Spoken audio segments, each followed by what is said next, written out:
হে wait, কোনোদিন এরকম মাথায় এসছে যে কম্পিউটারের র্যাম কয় ধরনের হয়?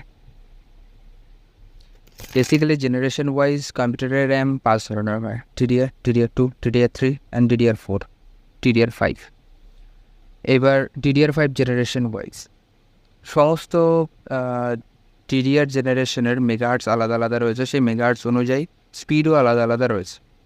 এবার সেই স্পিড কোন মেগাহার্টসের র্যামের কত স্পিড সেটাই এক্সেল শিটে দেখে নিতে পারো, ভিডিও পজ করে পড়ে নাও।